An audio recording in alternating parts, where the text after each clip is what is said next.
My mother-in-law's prank cost me my job. Everyone laughed, said I was too sensitive.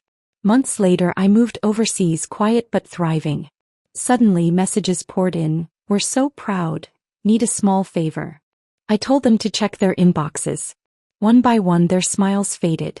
No one's laughing now. "She's choking. Someone help her." Ella's voice pierced through the Saturday brunch chatter, silencing the restaurant instantly. Grace clutched at her throat, face reddening as she pushed away her half-eaten chocolate mousse. Her eyes, wide with panic, locked with mine across the dining room. But something wasn't right. For just a split second I caught it, the faintest twitch at the corner of her mouth. A smirk. "My friend has a severe nut allergy." Ellen shrieked, phone already recording as diners turned in horror. "Who's responsible for this?" All eyes swung to me. Amber Mitchell, food and beverage manager of Savory Ridge Restaurant. In that terrible moment I knew exactly what was happening, but it was already too late. The damage was calculated, precise, and aimed directly at everything I'd built over the past 5 years. My mother-in-law had finally found the perfect weapon. Before that catastrophic Saturday, my life ran with the same precision as the restaurant I managed. I arrived each morning at 6:30 a.m. sharp, relishing the quiet half-hour before the prep cooks arrived. The dining room, still and peaceful with chairs neatly tucked under crisp white tablecloths, felt more like home than the small house I shared with Scott just 10 minutes from his parents' place.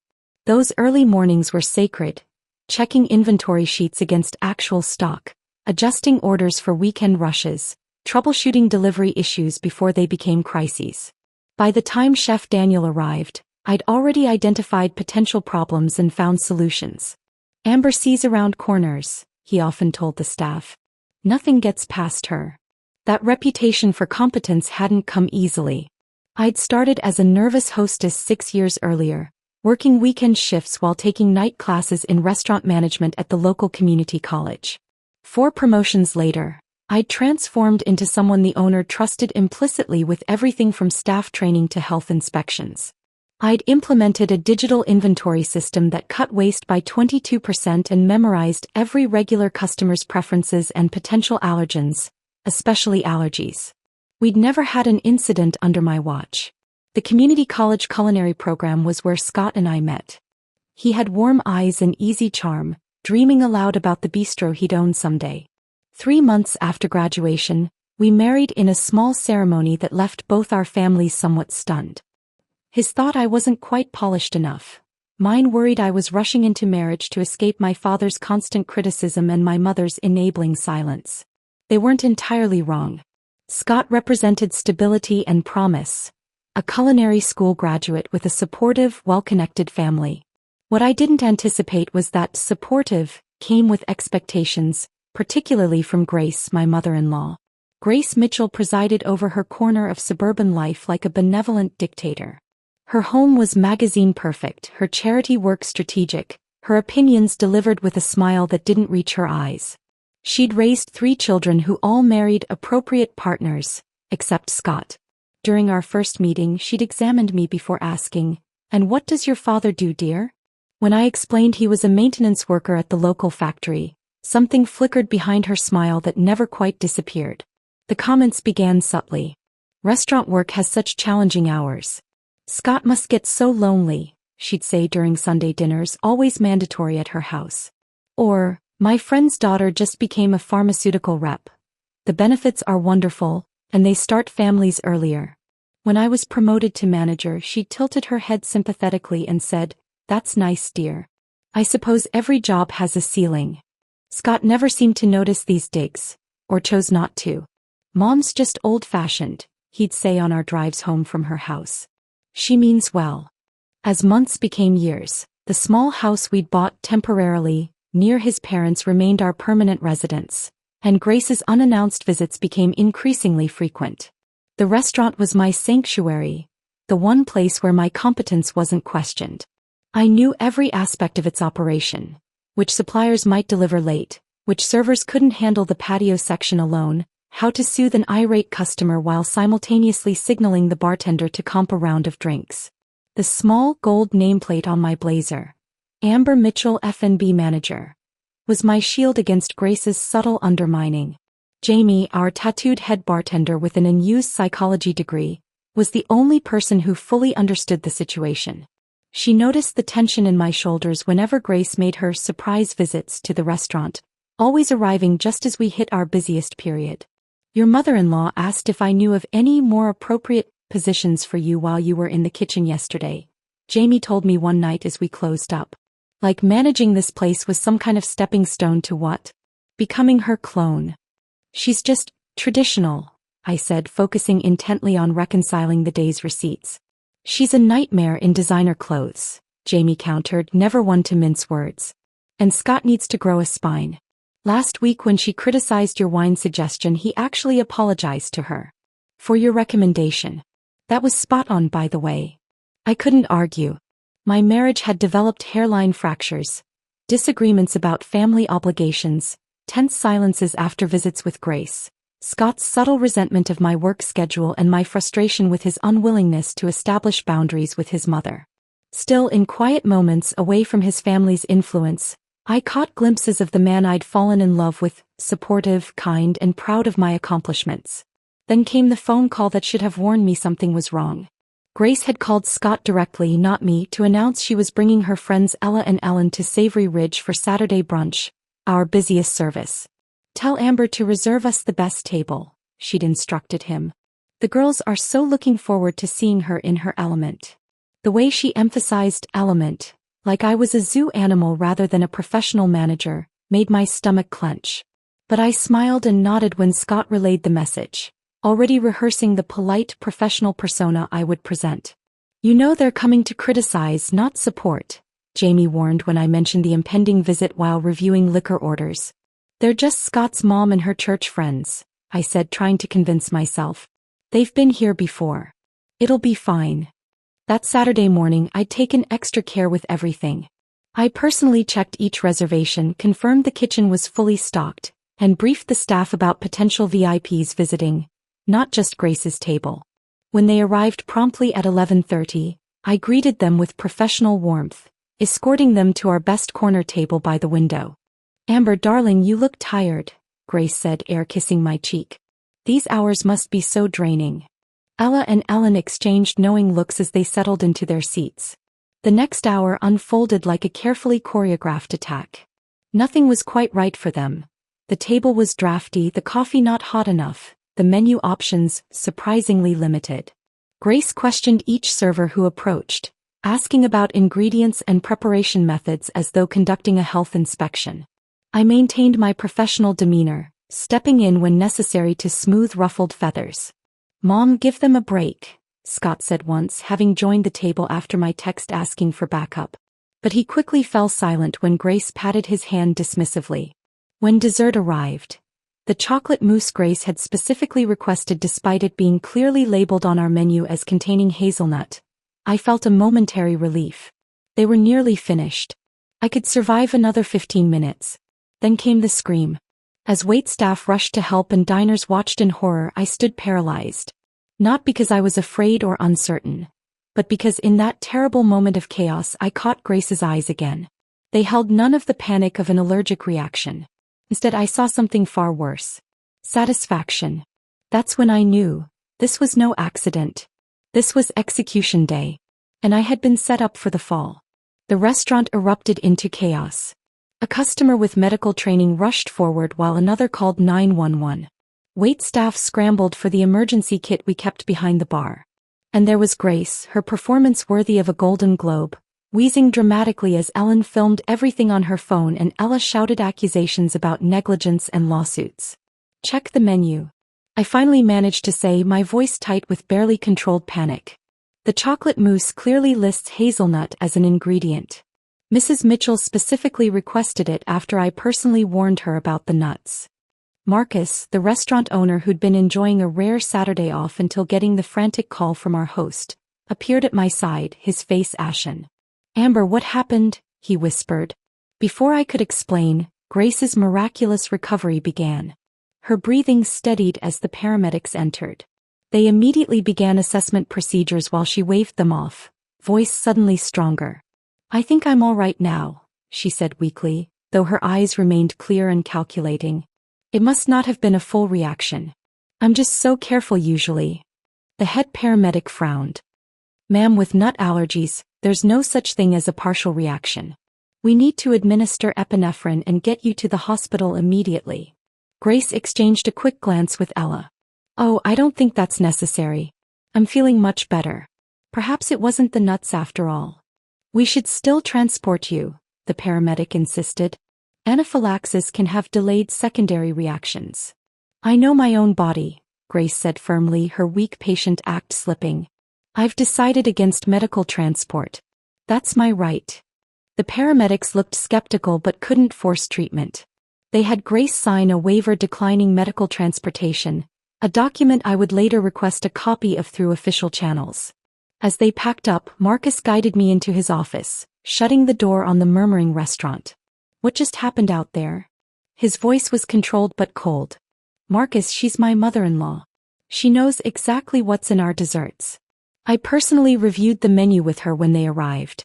She has never once mentioned a nut allergy in the 5 years I've known her.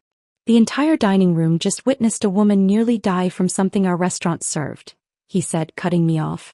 Whether it was a misunderstanding or miscommunication doesn't matter. The perception is what counts. But... No buts, Amber. I've got paramedics out there, customers who've abandoned their meals, and a social media disaster brewing. Alan is still filming everything. My stomach dropped. You don't believe me. What I believe doesn't matter. We need to contain this situation. He rubbed his temples. Where's Scott? Shouldn't he be here supporting you? The question stung more than he could know. Scott had indeed disappeared from his mother's table during the commotion. I'd spotted him standing frozen by the kitchen doors, watching the scene unfold without approaching. When our eyes met across the room, he'd looked away first. He's around, I said lamely. Marcus grimaced. Go home, Amber. Take the rest of the weekend. We'll discuss this Monday morning. When I emerged from his office, the dining room had mostly emptied except for a few lingering customers and staff whispering among themselves. Scott stood awkwardly beside his mother's table where Grace, Ella, and Ellen sat huddled together, examining Ellen's phone footage. And when we slow it down here, Ellen was saying, you can actually see her face when she realizes what's happening. Not a hint of concern. Just annoyance. They fell silent as I approached. Grace dabbed at her perfectly dry eyes with a napkin.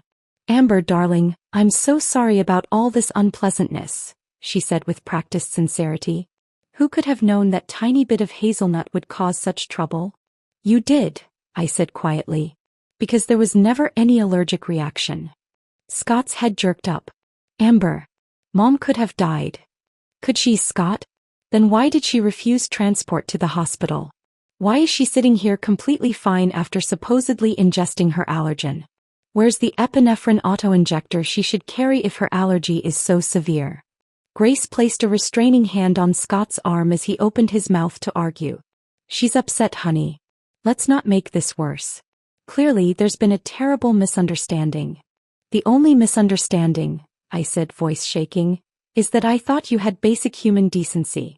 What kind of person fakes an allergic reaction? Amber. Scott looked horrified. Apologize to my mother right now. The restaurant had gone completely silent. Jamie stood nearby, watching with undisguised concern. Other staff members averted their eyes, uncomfortable with the family drama unfolding. No, I said, surprising even myself. I will not apologize for telling the truth. Grace doesn't have a nut allergy. She ordered that dessert deliberately, knowing exactly what was in it. Ellen filmed everything because they planned this. Grace's expression hardened for just an instant before her face crumpled into a hurt, maternal mask. Scott, I can't believe this. After everything we've been through today. Let's just go, Scott muttered, helping his mother to her feet. We'll talk about this at home, Amber. Oh, she shouldn't come home yet, Grace said smoothly. She needs time to calm down. We'll take you to our house for dinner. I stood rooted to the spot as they gathered their things. Ella made a show of leaving cash for the bill, far less than what they actually owed, while Ellen tucked her phone away with a satisfied smirk. This isn't over, I said quietly as Grace brushed past me. She paused, leaning close so only I could hear. You're right about that, dear. When it comes to my son's well-being, A mother does what's necessary. Perhaps now you'll reconsider your priorities. Then she was gone, Scott trailing in her wake without a backward glance at me or the devastation they'd left behind. Jamie appeared at my side, slipping a supportive arm around my shoulders. I heard everything, she whispered. I can back you up with Marcus. But looking around at the wreckage of my professional reputation, staff avoiding my eyes, customers whispering behind menus, Marcus emerging from his office with a grimly determined expression, I knew it wouldn't matter.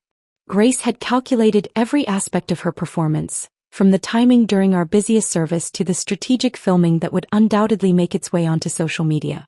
She planned this, I said numbly. She came here specifically to destroy me. But why? Jamie asked. What could she possibly gain? The answer crystallized with terrible clarity. Grace had never accepted me as part of her family. My career, my independence, my influence over Scott, all threatened her control. And like a chess master, she'd found the perfect move to eliminate me from the board.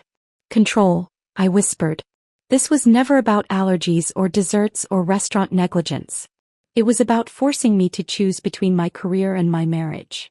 As I gathered my things to leave, my phone buzzed with a text from Scott. Mom says I should stay with them tonight. Give you space to think about your behavior. In that moment, standing amid the ruins of everything I'd built, I realized Grace had miscalculated one crucial detail. She thought this joke would break me, force me to apologize, and ultimately surrender to her vision of what a proper daughter-in-law should be. Instead, with each passing minute, something new was hardening inside me. Something cold, patient, and absolutely determined. This wasn't the end of my story. It was just the beginning of hers. Monday morning arrived with the weight of inevitability. I'd spent the weekend alone in our empty house, my calls to Scott going straight to voicemail. Sleep had evaded me, replaced by endless mental replays of Grace's performance and the staff's faces as I'd left the restaurant. At precisely 9 a.m. I walked into Savory Ridge, spine rigid with determined dignity. Marcus was waiting in his office with Diane from HR, her presence confirming what I already knew. The restaurant wouldn't open for another 2 hours, but I could see kitchen staff peering through the pass-through window, their expressions a mixture of pity and discomfort. Please sit down, Marcus gestured to the chair across from his desk, not quite meeting my eyes. I'd rather stand, I said quietly. Diane cleared her throat. Amber, we've reviewed Saturday's incident and consulted with legal. Given the circumstances. You're firing me, I interrupted, my voice steadier than I felt. Despite 5 years of perfect service and spotless health inspection records. Marcus finally looked at me. It's not that simple. It actually is, I countered. Grace Mitchell faked an allergic reaction. She refused medical transport because she knew a hospital assessment would reveal she was lying. But none of that matters because the perception is already out there. The video has over 5,000 views, Diane confirmed grimly. Ellen Williams tagged local restaurant groups. Several regular customers have already canceled their standing reservations. My stomach twisted. So I'm the sacrificial lamb. We're terminating your employment effective immediately, Marcus said, sliding a folder across his desk. There's 2 months severance, a neutral reference letter, and an NDA precluding you from discussing the specifics of this incident. You want me to stay silent about being set up? The injustice hit me like a physical blow. We want to put this behind us, Diane corrected. Legal advises that countering Mrs. Mitchell's claims would only prolong the damage to the restaurant's reputation. I looked between them, these people I'd worked alongside for years. Did either of you even question why a woman with a supposedly severe nut allergy would order a dessert clearly marked as containing nuts? Or why she suddenly recovered without treatment? Their uncomfortable silence was answer enough. Your personal key card has been deactivated, Marcus said after a moment. We'll need your office keys and passcodes before you leave. I placed my keys on his desk with deliberate calm, then pulled the name badge from my blazer. 5 years of dedication reduced to a small pile of metal and plastic. For what it's worth, Marcus added as I turned to leave, I'm sorry it ended this way. Too little too late. Jamie was waiting outside, her bartending shift not starting for hours. She wrapped me in a fierce hug. This is wrong, she whispered. Everyone knows it's wrong. But no one's saying anything, I replied numbly. She pulled back, eyes flashing. I've got something to say. I'm putting in my notice today. Don't, I stopped her. You need this job. And I need someone on the inside who can tell me what really happens after I'm gone. The drive home felt surreal, the familiar streets suddenly alien. I'd built my entire adult life around that restaurant, my identity wrapped in professional competence that had been stripped away in a single weekend. My phone pinged with a text from Scott. Coming home now. We need to talk. I pulled into our driveway just as Scott's car arrived. He emerged looking tired and conflicted, his expression cautious as he approached. So, I asked before he could speak. How was your weekend at Mommy's house? He winced. Amber, don't start. This whole situation is difficult enough. Difficult? I echoed in disbelief. Your mother deliberately sabotaged my career, and you disappeared to her house instead of supporting me. Difficult doesn't begin to cover it. Scott ran a hand through his hair. Look, I talked with Mom about what happened. She admits things got out of hand, but she never intended for you to lose your job. The casual dismissal of my professional destruction made my hands shake. What exactly did she intend, Scott? She says it was supposed to be a harmless prank. To show you that maybe being so career-focused isn't the best approach for our marriage. The revelation struck me silent. In Scott's world, this justification actually made sense. Maybe this is a blessing in disguise, he continued as we entered the house. Mom always said you work too much. Now we can focus on our marriage, maybe think about starting a family. I stared at my husband, this stranger who could witness my deliberate humiliation and somehow frame it as an opportunity. Your mother faked anaphylactic shock to teach me a lesson about prioritizing family. When you put it like that. How else should I put it? My voice rose despite my efforts to maintain control. I just lost my career because your mother decided I work too much. And you're suggesting I should be grateful? Scott's expression hardened. You're being dramatic. It was a joke that went too far, but Mom feels terrible. She's even offering to help you find something more suitable. The following weeks blurred together in a haze of rejection. I applied to every restaurant, hotel, and catering company within 50 miles. Each time my references checked out perfectly, until they didn't. Somehow, inquiries would be made about the allergy incident. Interviews suddenly canceled. Positions mysteriously filled. Grace's connections in the local hospitality scene ran deeper than I'd realized. You need to come to dinner tonight, Scott insisted 3 weeks after my termination. Mom's invited everyone. She wants to make things right. I'd been avoiding family gatherings, spending my days combing job listings and my evenings drinking wine alone while Scott worked late shifts at his restaurant. The thought of facing Grace made my stomach churn. But refusing would only reinforce their narrative of me as difficult and dramatic. Grace's dining room was filled with Scott's extended family when we arrived. Conversation quieted as I entered, curious eyes evaluating my appearance, judging whether unemployment had broken me yet. Amber, darling. Grace embraced me with practiced warmth. We've missed you at Sunday dinners. Come sit by me. The meal proceeded with excruciating politeness. Mundane conversation flowing around me like water around a stone. Finally, as dessert was served, Grace clinked her glass for attention. I'd like to say something, she announced. Amber, I want to apologize publicly for the unfortunate misunderstanding at your restaurant. I never intended things to go so far. Murmurs of approval circulated the table. Scott squeezed my hand encouragingly. In fact, Grace continued, I have a proposition. The church fundraising committee needs help organizing our monthly bake sales. It's only a few hours a week, perfect for someone with your temporary flexibility.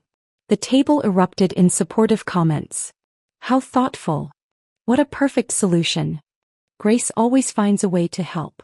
I remained silent, fork motionless above my untouched pie. Well, Grace prompted, her smile tightening.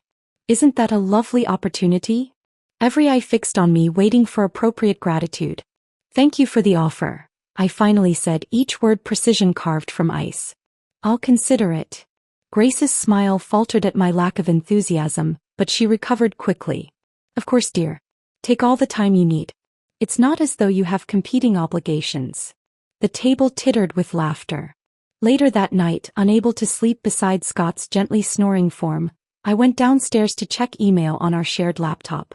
Another rejection waited in my inbox, the fourth that week. As I closed the message, I noticed Scott had left his email open in another tab. Without conscious decision, I clicked on it and froze. There, in an ongoing thread with Grace titled, "Amber's Job Hunt," was evidence of betrayal so profound it stole my breath. Scott had been forwarding my job rejection emails to his mother. Their exchanges mocked my growing desperation. "Another one today." She cried for an hour. "Maybe now she'll consider Mom's church offer." Grace's response, "Patience, dear.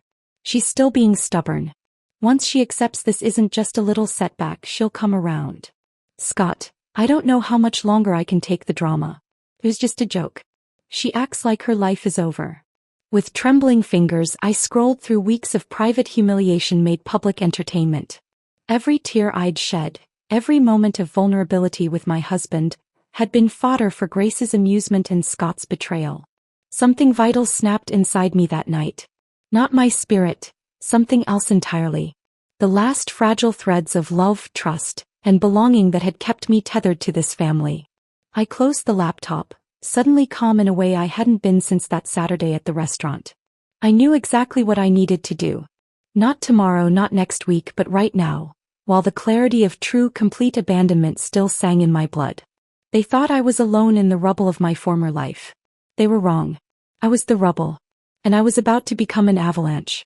I worked quickly and methodically in the dark hours of morning, packing only what mattered: 2 suitcases of clothes, my professional certificates carefully tucked into a folder, and the external hard drive where I'd just saved screenshots of Scott and Grace's email thread.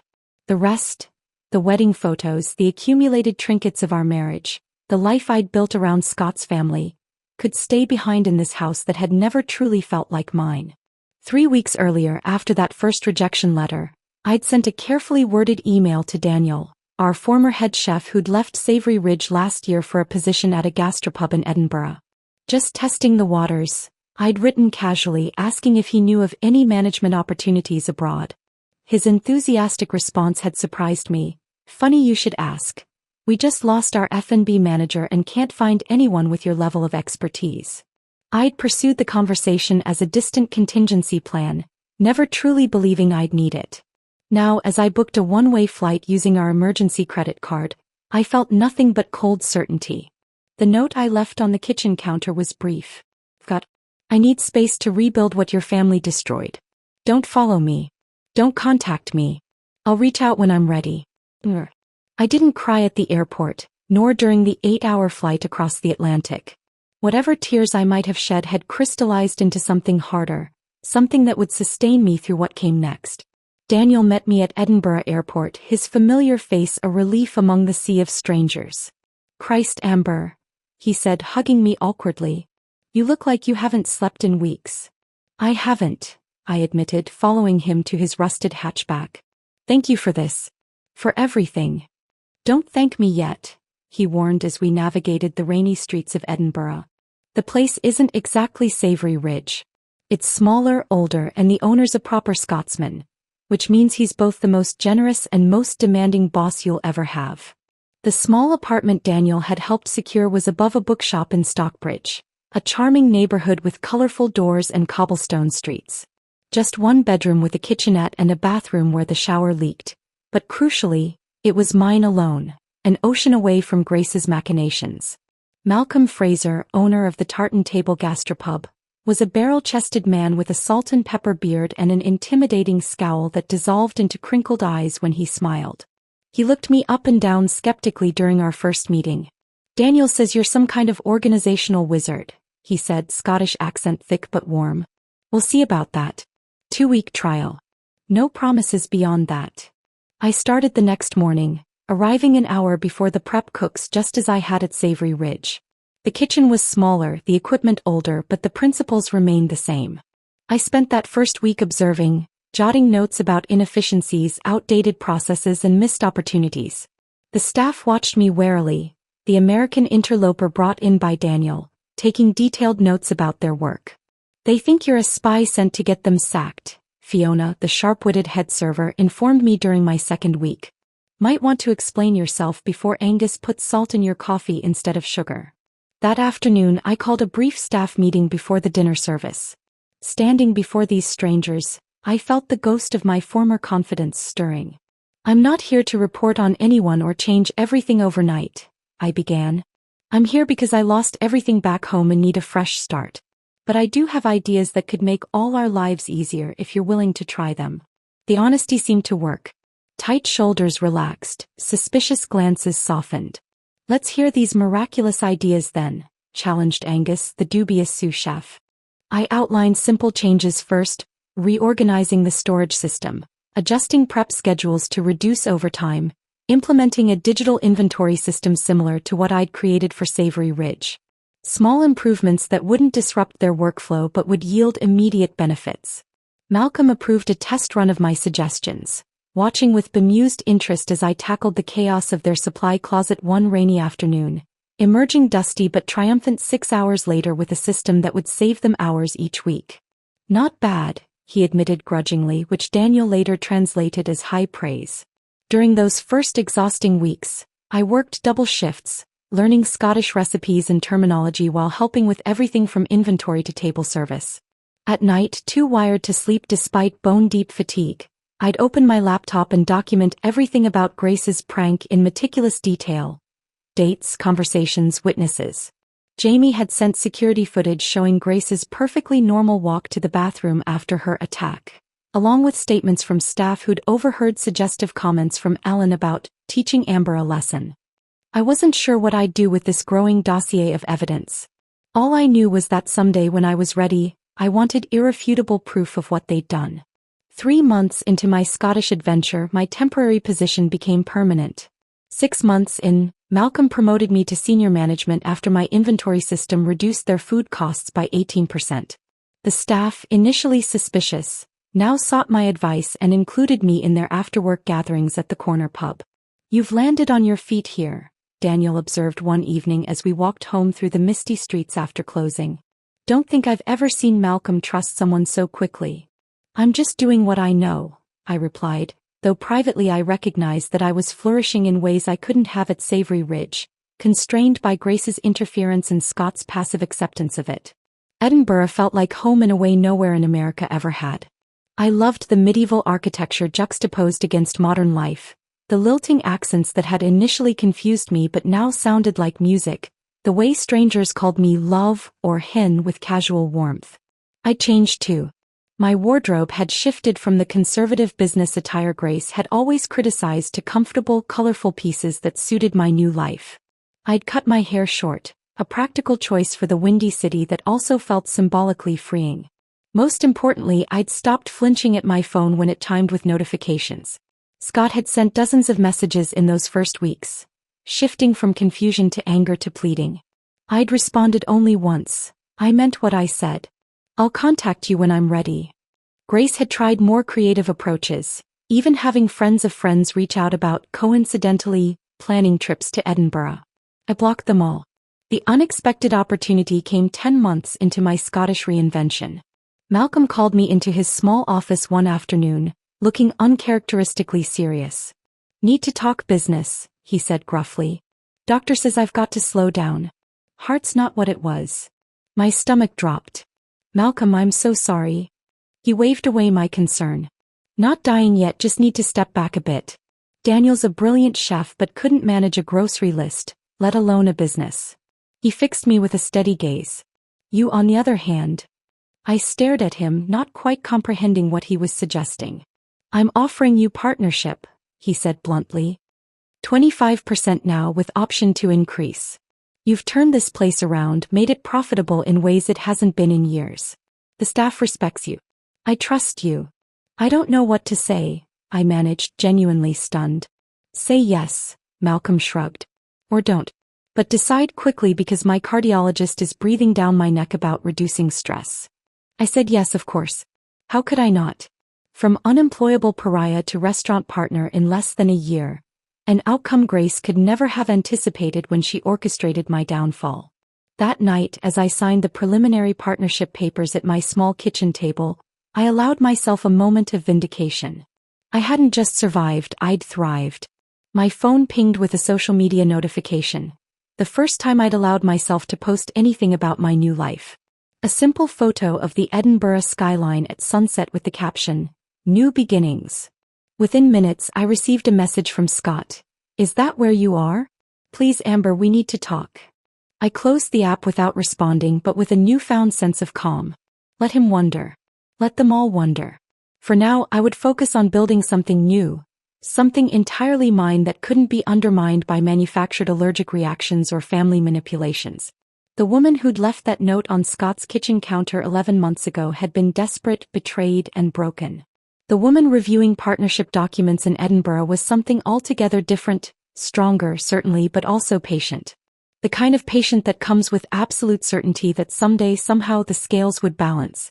And when they did, no one would be laughing. I ignored Scott's message that night, but something told me it was just the beginning. Over the next 2 weeks, my social media post about Edinburgh sparked a slow trickle of communication from back home. First came likes from former coworkers, then cautious comments about how well I seemed to be doing. I posted a few more carefully curated glimpses of my new life.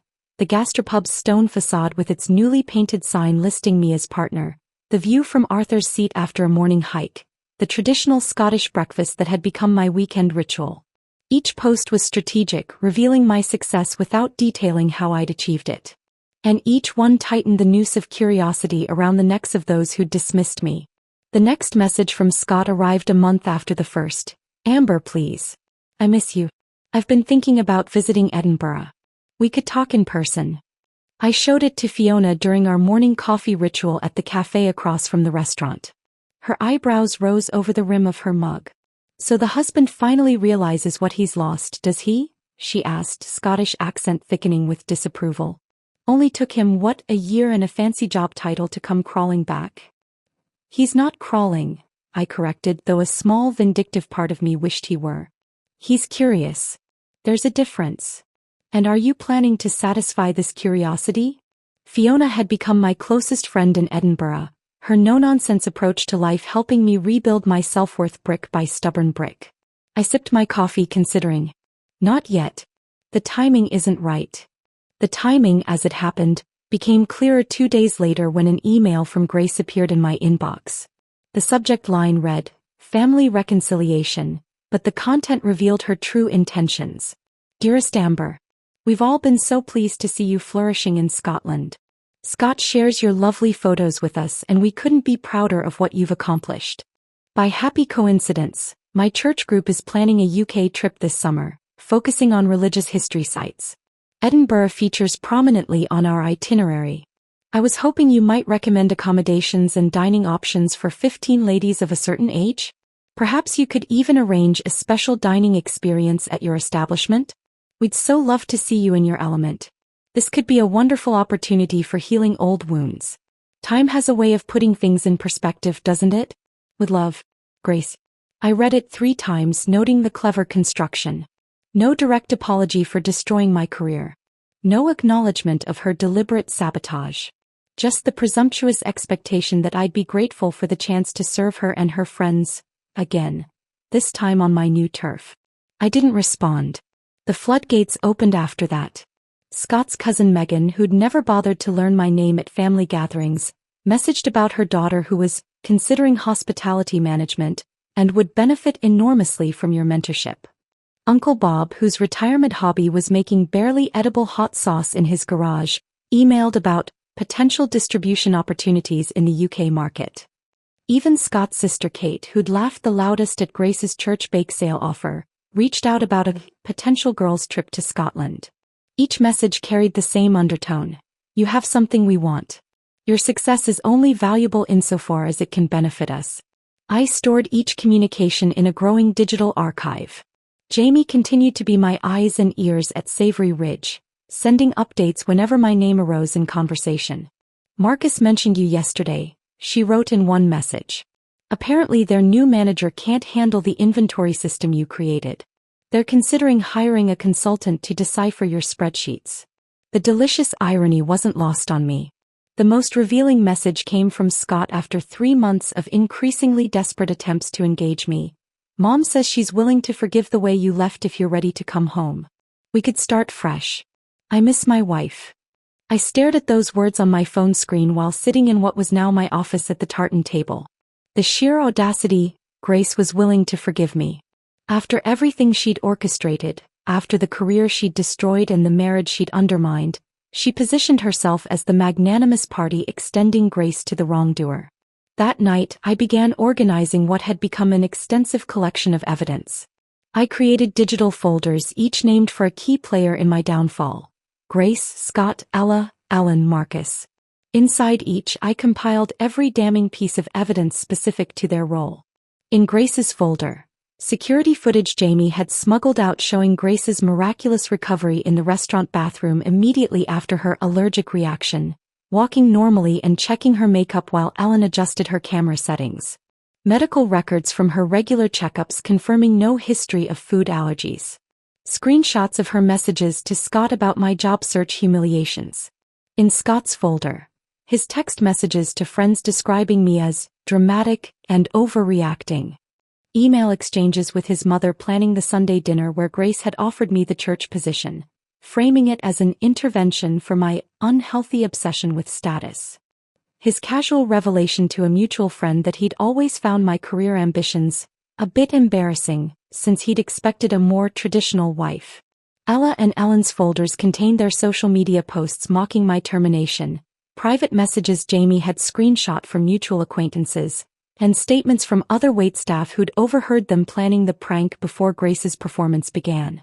Marcus's evidence was perhaps the most damning: emails from the restaurant's lawyer advising against termination without proper investigation, which he'd ignored in his haste to contain the PR damage. I compiled it all methodically, creating backups on multiple devices. Not yet knowing exactly how I would use it, but understanding its power. Each folder represented a person who had deemed me expendable, worthy of mockery, or simply collateral damage in Grace's campaign to control her son's life. My phone chimed with yet another message from Scott. Thinking of booking a flight next month. We really need to talk in person, Amber. This time I responded, if you're coming to Edinburgh, I suggest early June. The weather is better. His reply was instantaneous. Really? That would be perfect.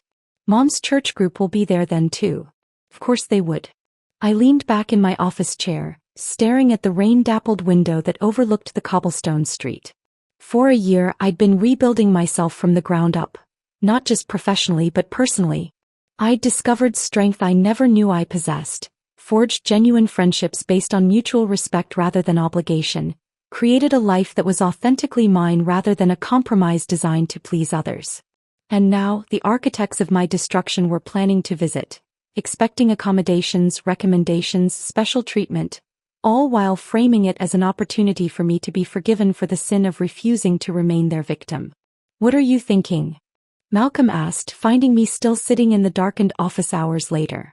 You've got that look that usually precedes a major menu overhaul or inventory revolution. I smiled, feeling a calm certainty settle over me.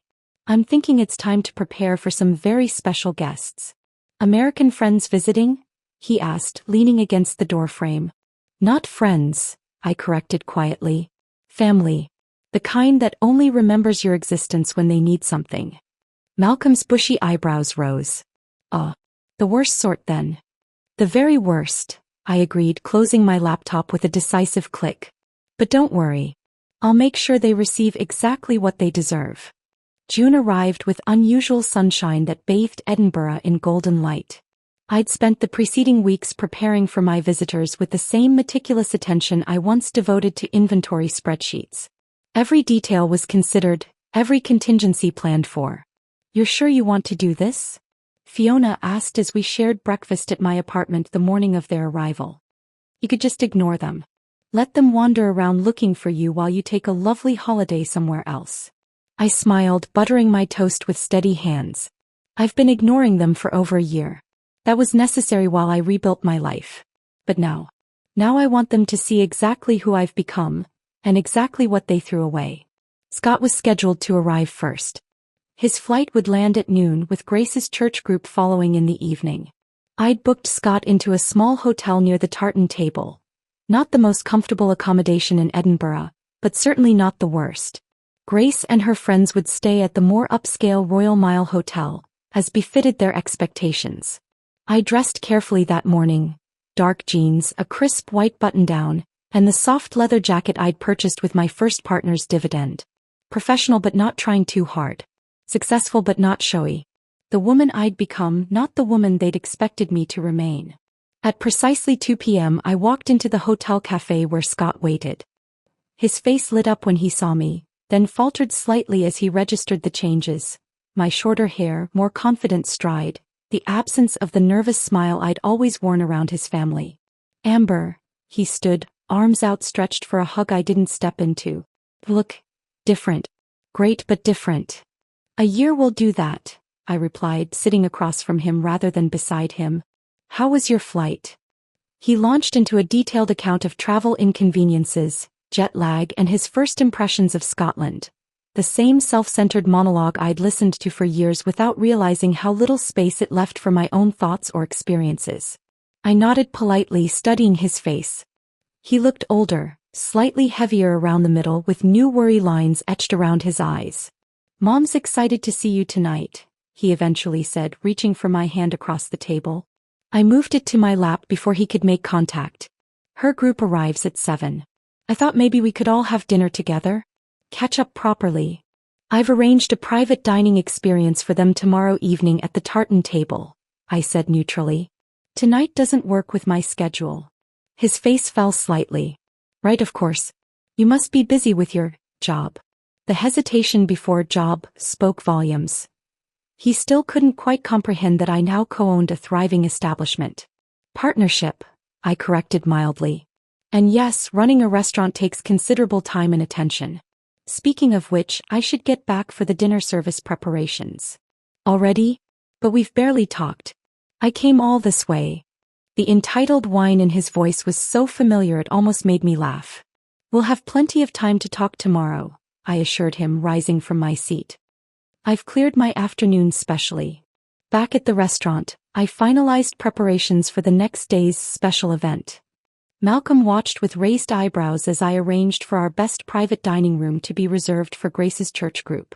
You're giving them the royal treatment? He asked skeptically. After what they did? Trust me, I said, checking the table settings one final time. It's not kindness driving this particular hospitality. That evening I sent a single message to the email addresses I'd compiled: Scott, Grace, Ellen, Ella, Marcus, and several other family members who'd participated in my humiliation. Check your inboxes at noon tomorrow for some information you might find interesting. Then I turned off my phone and slept more peacefully than I had in months. The next morning dawned clear and bright. At precisely noon, as Edinburgh's church bells chimed across the city, I hit send on the carefully prepared emails, each recipient receiving the specific folder bearing their name, containing evidence of their personal contribution to my downfall. I waited at the restaurant, reviewing the evening's special menu with our chef, when my office phone rang. Grace's name flashed on the caller ID. Hello, Grace, I answered calmly. What is the meaning of this? Her voice shook with a combination of rage and fear I'd never heard before. Recording private conversations? Stealing security footage? This is illegal. Actually, it's not, I countered smoothly. Scotland has one-party consent for recordings, and the security cameras at Savory Ridge were disclosed in your customer agreement. As for the medical records, those were provided voluntarily by your doctor's office after I explained the situation. Apparently, faking allergic reactions for personal gain is frowned upon in medical circles. You've always been vindictive, she hissed. Scott was right about you all along. Was he? Interesting that you'd say that when I have dozens of messages showing it was your idea to sabotage my career, not his. Though he was certainly an enthusiastic participant. What do you want? The question came out strangled, her customary control slipping. Money? Is that what this blackmail is about? I'm not blackmailing anyone, Grace. I'm simply sharing information. What you choose to do with that information is entirely up to you. I hung up as Scott's call came through on my cell phone. His voice was unrecognizable, choked with emotion. Amber, please. I can explain. I never meant for things to go so far. Mom was just trying to help us spend more time together. By destroying my career and publicly humiliating me? Kept my voice level. That's an interesting approach to marriage counseling. I was weak, he admitted. I should have stood up to her. But I've changed. I miss you. We can start over. That's not possible, Scott. I've filed for divorce. The papers are in your second email attachment, below the screenshots of you mocking my job search with your mother. Your signature is all that's needed. The silence stretched between us, 5,000 miles and a gulf of betrayal that could never be bridged. Will you at least see me? He finally asked. Before I go back? I'll see all of you tonight, I confirmed. 7 o'clock, private dining room. I've prepared something special. Marcus was next, a terse, professional call acknowledging receipt of the evidence and requesting a meeting with his legal team. This puts us in a difficult position, Amber. It put me in a difficult position a year ago, I reminded him. When you fired me without investigation for an incident that was entirely fabricated.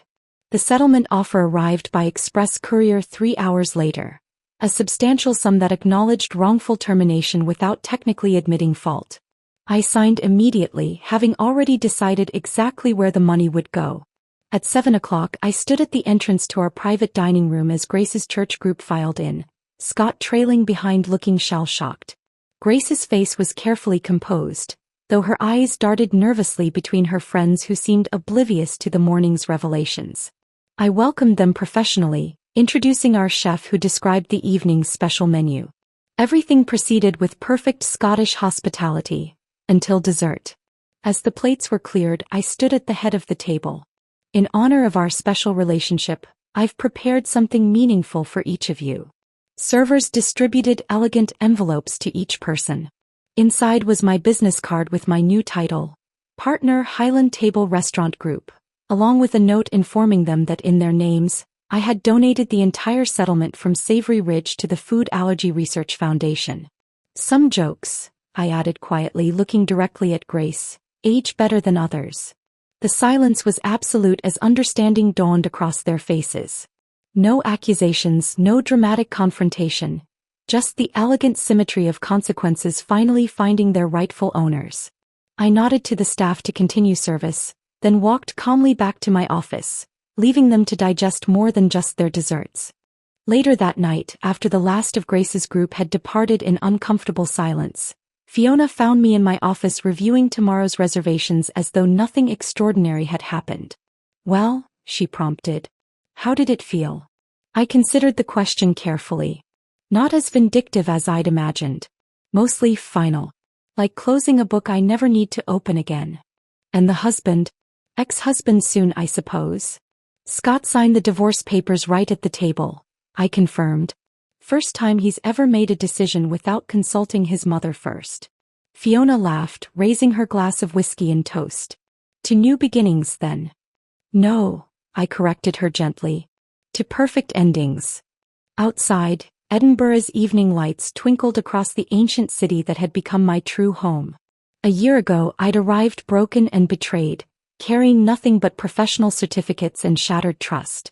Now I stood whole, stronger for having been broken, wiser for having been fooled. Grace's little joke had cost me a job, a marriage, and a life I'd thought I wanted. In return, it had given me something far more valuable.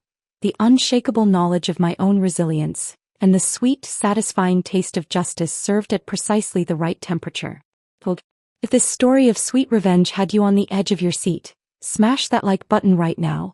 My favorite part was when Amber donated the entire settlement to the Food Allergy Research Foundation in Grace's name. The perfect ironic twist after Grace's fake allergic reaction. What was your favorite moment? Drop it in the comments below. Don't miss more thrilling stories like this. Subscribe and hit that notification bell so you never miss an upload.